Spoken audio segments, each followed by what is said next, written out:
say? Someone came up and just shot my assistant manager. Where is the shooter? I don't have enough information. He's gone. He left in his car.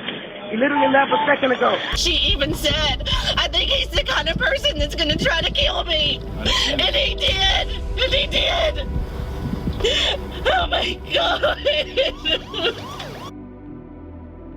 Hi guys, welcome back to KW Lawholic. It's Kayla. If you're new here, thank you for joining. If you're not, thank you for returning. And let's jump right into today's case. Today's case is about the murder of Alyssa Burkett, who was 24 years old and born on December 31st, 1995. She was born to Josh Forsyth and Teresa Ann Collard. Alyssa was from Mesquite, Texas, and had 5 siblings. Alyssa had one daughter named Willow Ann, and she was a loving mother. All of her friends and family say that Alyssa had a super bright future ahead of her and a great grasp of life. Super loving, very kind, and super ambitious. Now, let's jump straight into the day of the crime. On October 2nd, 2020 at 9 a.m., Alyssa was just arriving to her job at the Green Tree Leasing office. The office was in Carrollton, Texas, and she had just parked her car and was just sitting in it for a couple of minutes. Shortly after Alyssa had parked her car, a black Ford Expedition had pulled up right beside her. When the truck pulled up beside her, a man got out with a mask on. He proceeded to pull out a gun and shoot Alyssa in her head through the driver's side window. Right after he shot her, he started to flee the scene. But despite being shot in the head, Alyssa did not die from that gunshot blast. She was still alive and breathing, and she tried to get out of her car to get herself help. When Alyssa made it out of her car, she was able to walk all the way to the front door of her job. So close that she was even able to put her hand on the window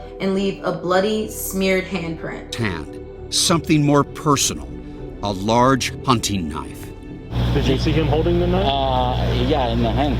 After he starts to stab her, she's still fighting. On this window right here, there was a blood handprint smear where Alyssa was trying to get anyone to come out and help her. While her attacker was still fleeing the scene, once he saw that she reached the door and was trying to get herself help, he ran over to her and proceeded to cut and slash her 44 times. And it was only till after that he proceeded to get back into the black SUV and actually leave the scene. And sadly, Alyssa did die right then and there from her injuries. When the officers had arrived on scene and were able to identify Alyssa, they then called her mother, Teresa. Once Alyssa's mother, Teresa, arrived on scene, she was able to provide the detectives with a suspect name immediately. I know he did this. He's an evil person. I knew that it was him when the drugs didn't work in the car for him to get the baby.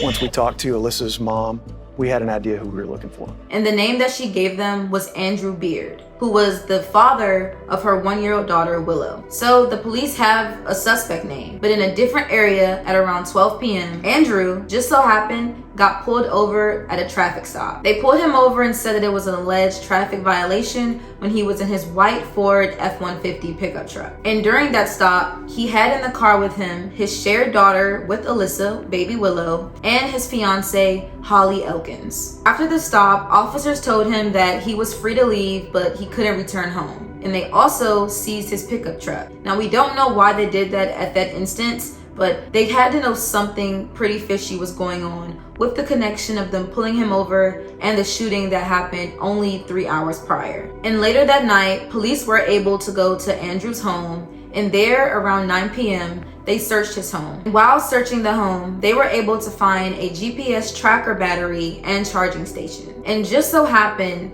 that tracker station and the battery that they found in his home matched a tracker that was found on Alyssa's car the morning when they were at the crime scene. The detectives had found it right under Alyssa's car. So then on October 3rd, which was the next day at around 12 p.m., the detectives got more warrants so that they could figure out exactly what was going on. When they did, they finally were able to search Andrew's white pickup truck. And in that pickup truck, they found a backpack. And inside of the backpack, they found 2 vials/bottles of dark brown makeup, and they also found a pair of men's hiking boots that had been cut up and that were currently soaking in bleach. The police officers were also able to find the black truck that Alyssa's attacker used to drive to her and shoot her less than a mile from Andrew's house, abandoned. When they searched that black truck, they found inside a fake beard smothered in dark brown makeup, the same that matched the bottles and vials of makeup that were found in the backpack inside of his pickup truck. It was then that they learned that Andrew had purchased that black truck specifically for the act of killing his child's mother. So 3 days had passed after Alyssa has been killed, and it's currently October 5th. It was then that Andrew had learned that there is a warrant out for his arrest, and he decided to just turn himself into the police station at the Carrollton Police Department. And as soon as he arrived there, they arrested him and charged him with murder. The following day, on the 6th, his fiancée, Holly Elkins, she willingly volunteered to talk to detectives Cavalier and Harding. And in her interview, she told the detectives that Andrew was home all morning with her the day of the murder, so it couldn't have been him. She told them that she is a stage 5 clinger girlfriend and that she would have noticed if he left out of the home. After her interview, however, detectives are already watching them. They're watching the fiance too. And it wasn't too long that they got her search history. In Holly's search history, these are the things she searched immediately after leaving the interview with the detectives. Can I not be brought to court if I have a psychiatrist note? Vulnerable patients going to court. Contact psychiatrist in Dallas. Can I not be subpoenaed to jail if I have a mental issue? A good amount of time has passed, and it's currently October 29th, about 2 weeks of Andrew being in jail, and he ended up getting released on bond. The Carrollton police detective, Jeremy Cavalier, he said that he was worried about baby Willow's safety, so he wanted to turn the case over to a federal case. He reached out to the federal government and said that this case should fall under the federal firearms law. And because they were able to uncover that unregistered gun silencer, they agreed and they took the case from him, and it worked out. So 8 days after Andrew was finally released on bond, he was rearrested and this time charged with the following crime. He was charged with cyber stalking using a dangerous weapon resulting in death.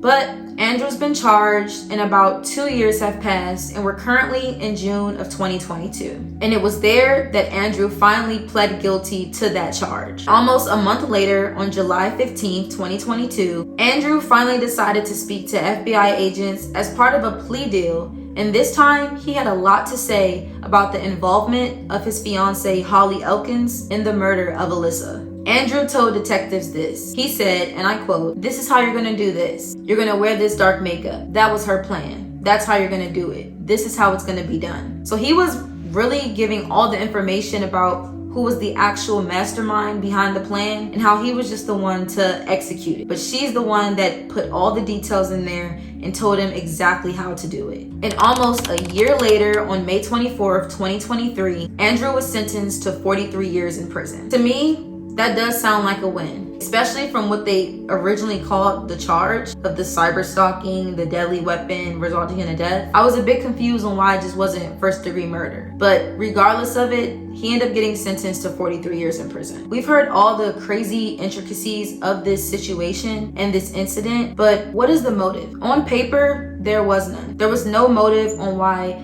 they concocted a plan to murder Alyssa and still just have baby Willow.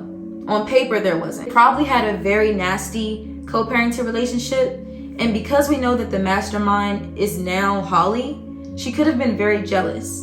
They could have just wanted to raise Willow all by themselves, get married, and not have to deal with Alyssa and her family at all. And a month after his sentencing, on June 21st, 2023, the FBI had spent that passing year building their case against his fiancée, Holly. They had found internet searches and a bunch of Walgreens receipts that tied her towards the crime. Investigation also opened up and led them to text messages between Holly and Andrew. One of those text messages happened only a week before Alyssa was murdered. They had more and more texts that gave information towards they were sitting there planning a murder together, and they actually were successful in it. Federal detectives end up charging Holly with 3 charges, and those charges were this: conspiracy to stalk, stalking using a dangerous weapon resulting in serious bodily injury and death, and brandishing a firearm in relation to a crime of violence. And on July 6, 2023, Holly was arrested. This is 3 years after Alyssa's killing. 3 years it took to arrest her,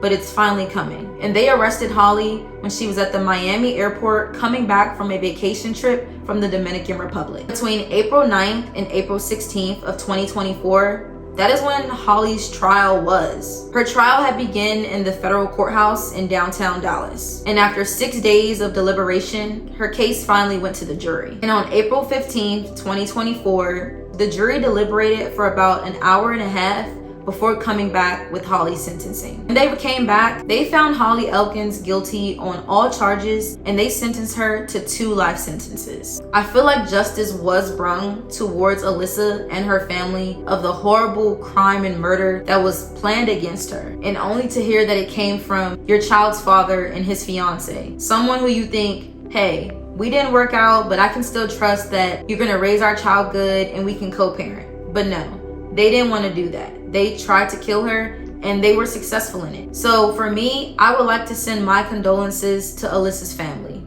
especially baby Willow, because this is a very unique situation. Not only did she lose her mom in death, but she also lost her father and a potential stepmother for doing the crime. They are the ones that took her mother away. So she's lost her mother and her father, because none of them will be in her life. I think it's very sad that she has to grow up without her mom and knowing that it was at the hands of her dad. We visit the grave, we take flowers, we take cards.